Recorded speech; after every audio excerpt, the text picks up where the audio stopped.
비감록 제37칙 반산구심, 반산선사의 마음을 구함이라고 하는 공안입니다.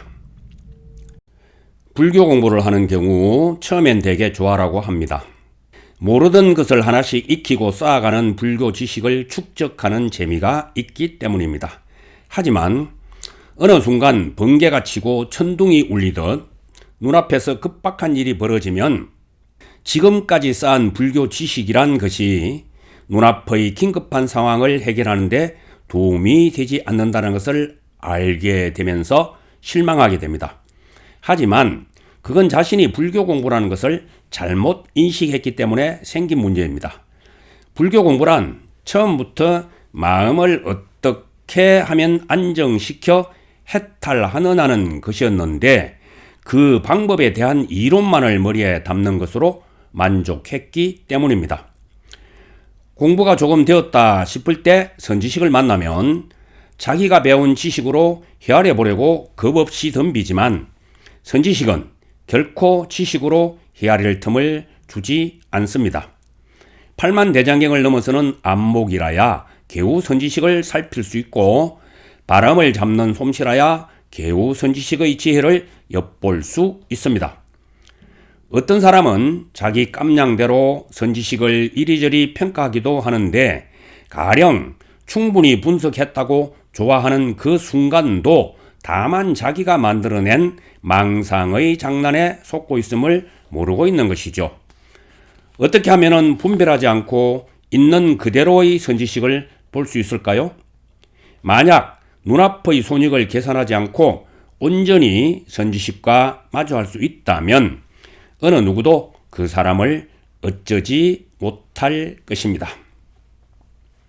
여기 등장하는 반산 보적화상은 마조 도일선사의 법제자입니다. 하북성 유주 반산에서 법을 펼치며 후학을 지도했습니다. 법제자로는 기행을 일삼았던 진주의 보화화상이 있습니다. 어느 날 보적화상이 고기를 파는 부둣간 앞에서 탁발을 하느라 목탁을 치며 연부를 하고 있었습니다. 그때 어떤 사람이 고기를 사러 와서 좋은 고기로 주게나 하고 말했습니다. 그러자 주인이 퉁명스럽게 우리 가게엔 좋은 고기밖에 없습니다 라고 말하는 것을 듣는 순간 크게 깨닫고는 다음의 개송을 읊었습니다. 마음의 달 홀로 둥글어 심월 구원하야 그 빛이 만상을 삼키니 광탄만상하니 빛이 경계를 비추마니요 광비조경이요 경계 또한 있지 않도다 경역비존이로다. 빛과 경계가 다 없어지면은 광경구망하면 다시 이 무슨 물건인가. 부시하물고. 견덕전돈록 제7권에 보면은 보적화상의 법문이 있어서 발치를 해 보겠습니다. 만약 마음이 부처라고 말한다면 지금 현묘한 이치에 들지 못하고 만약 마음도 아니고 부처도 아니라고 말한다면 여전히 자취를 가리키는 지극한 준칙일 뿐입니다. 위로 향하는 길은 모든 성현이 전하지 못하거늘 배우는 자가 몸을 수고롭게 하는 것은 마치 원숭이가 그림자를 잡으려는 것과 같습니다. 마음의 달 홀로 둥글어 그 빛이 만상을 삼키니 빛이 경계를 비추마니요 경계 또한 있지 않도다. 빛과 경계가 다 없어지면 다시 이 무슨 물건인가. 3개의 법이 없거늘 어디서 마음을 구하며 4대가 본래 공항을 부처인들 어디에 머무를 것인가. 구설 깃털 움직임 없이 정멸해서 말 없나니 눈앞에 드러나 있을 뿐 다른 일이 없도다. 보적화상이 임종시에 대중에게 말했습니다. 누가 나의 초상을 그릴 수 있겠는가?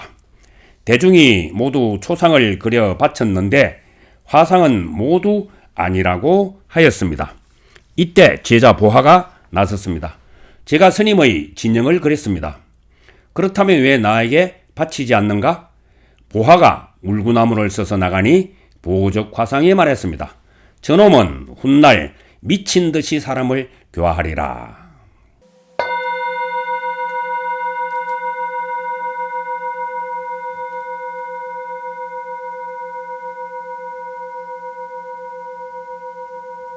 본칙 원문을 보겠습니다.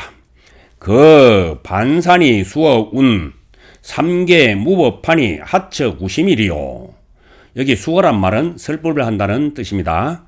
삼계는 중생이 사는 모든 세계를 가리키는 말로 욕망의 세계인 욕계, 물질을 중심으로 삼는 색계, 순수정신의 무색계의 세 가지를 일컫는 말입니다. 본칙을 번역해 봅니다. 이런 얘기가 있다. 반산화상께서 법문에서 말씀하셨다. 모든 세계에 존재라고 할 것이 없나니 어느 곳에서 마음을 구하랴.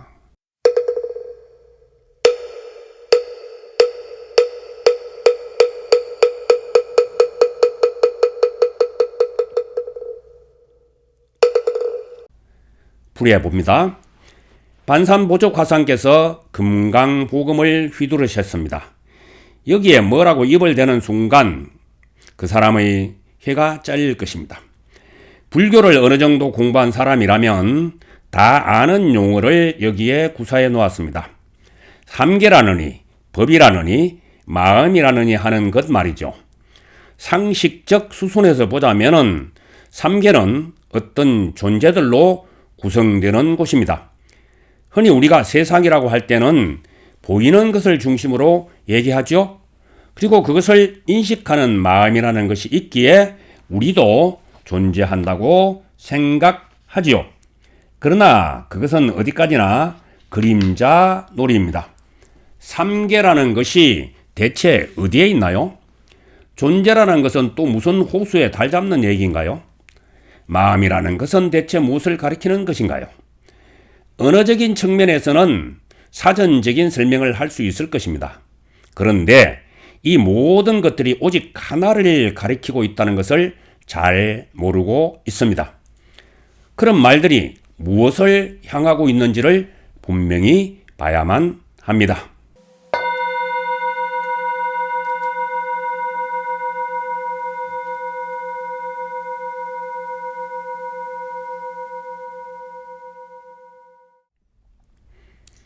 송원문을 봅니다.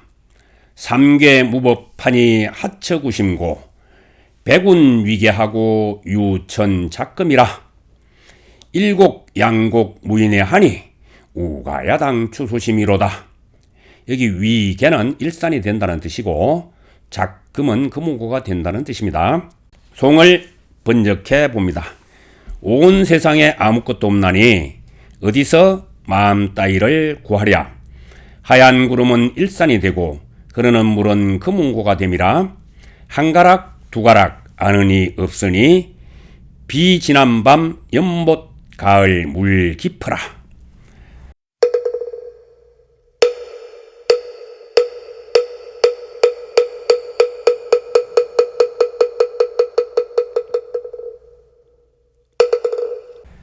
풀이해 봅니다.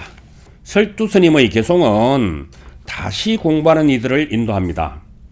온 세상에 아무것도 없나니 어느 곳에서 마음 따위를 구하라 하셨는데 사람들은 이 구절의 참뜻을 모르고 그저 용어에 떨어지고 맙니다. 그래서 세상에는 아무것도 없다고 하잖아 라거나 마음을 구할 수 없다고 하잖아 하고 엉뚱한 곳으로 빠지고 말지요. 반산선사나 설투화상께서 말씀하신 것은 깨달아 대자유인이 된 선지식들의 경지를 보여주는 것입니다. 그칠 것 없는 대자유인의 앞에서는 마음이라느니 따위 헛소리를 해서는 안 됩니다. 그런 것은 깨달음의 문 밖에서 지식 탐구나 하는 사람들에게나 해당될 뿐이죠. 혹여 아무것도 없다거나 구할 수 없다에 떨어지면은 불법과는 점점 더 멀어질 뿐입니다. 깨달은 이들에게는 하얀 구름은 일산이 되고 흐르는 물이나 부는 바람 등이 악기가 됩니다.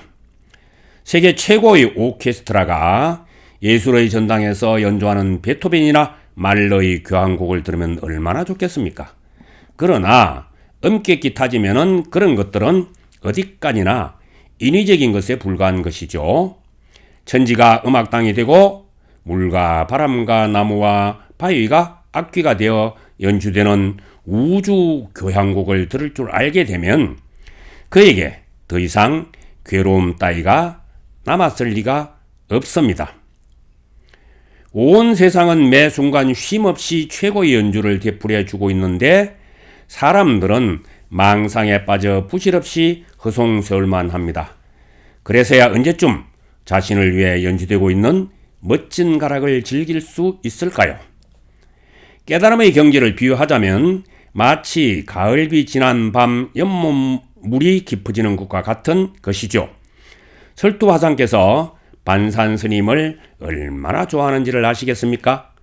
가을비 지난 뒤 연못 깊어지는 돌이라니 이 얼마나 좋습니까? 어떻습니까? 시원한 마음으로 반산선사와 설투화상 더불어 가을물 깊은 연못가를 논의해 볼 의향은 없으신지. 저런 또 엉뚱한 곳을 서성이는군요.